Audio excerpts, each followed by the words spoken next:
கர்த்தர் தந்த வார்த்தை இதுதான். அவனுக்கு முன்பாக வாசல்கள் பூட்டப்படாதிருக்க கதவுகளை நான் திறந்து வைப்பேன். உனக்கு முன்பாக வாசல்கள் பூட்டப்படாதிருக்க. ஆமே, அதாவது வாசல்கள் சொல்லும் போது 2 டோர் வருது. கர்த்தர் ஓபன் பண்ணா பாதியில கர்த்தர் ஓபன் பண்ணா வாசல்களை திறப்பார்.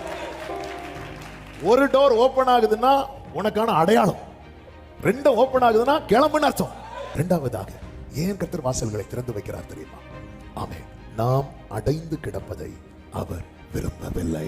ஆமென். சீஷர்கள் 10 நாட்கள் அறையில் அடைக்க வைக்கப்பட்டு வெளியே கொண்டு வந்த போது அவர்கள் எருசலேமுக்கும் சமாரியாவுக்கும் யூதேயாவுக்கும் உலகம் எங்கும் ஆசீர்வாதமாய் மாறினார்கள். அடைத்து வைக்கப்படுவது தேவ நோக்கம் அல்ல. ஆனால் தேவன் ஒருவனை அடைத்து வைத்து அவனை வெளியே கொண்டு வருகிறார் என்றால் அவன் வாழ்க்கையில் மட்டுமல்ல, அவன் அநேகருக்கு ஆசீர்வாதமாய். மூன்றாவதாக தேவன் நமக்கு தரும்படி தீர்மானித்த அனைத்தையும் நாம் பெற்றுக்கொள்ளும்படியாக கர்த்தர் நமக்கு முன்பாக வாசல்களை திறந்து வைக்கிறார். உனக்குரியது உள்ள இருக்குதா? அதை அடைத்திருக்கிற எந்த கதவானாலும் கர்த்தர் அதை உடைத்து நல்ல கரங்களை தட்டி. நான்காவதாக நம் மூலமாக நிறைவேற்றப்பட வேண்டியவைகள் நிறைவேற்றப்பட கர்த்தர் என்ன செய்கிறார்? கதவுகளை திறந்து வைக்கிறார். என் தேவன் யார் தெரியுமா? அவர் ராஜா அல்ல, ராஜாக்களை தள்ளி ராஜாக்களை ஏற்படுத்துகிறவர்.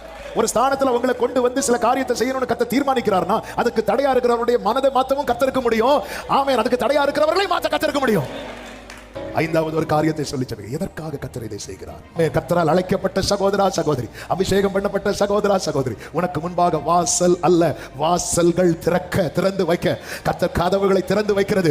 உன் மூலமாய் கர்த்தர் அநேகருக்கு அறியப்படும்படியா. அப்படி என்றால் எத்தனை பேர் இந்த காலை வேளையில சொல்ல முடியும்? நான் அடைக்கப்பட்டு தான் இருக்கிறேன், ஆனா எனக்கு ஒண்ணு நிச்சயமா சொல்ல முடியும், அதற்குள்ளே கர்த்தர் வந்து நிற்கிறார். அப்படி சொல்றவங்க மட்டும் வலது கரத்தை உயர்த்தி சொல்லுங்க பார்க்கலாம். என்னை வெளியே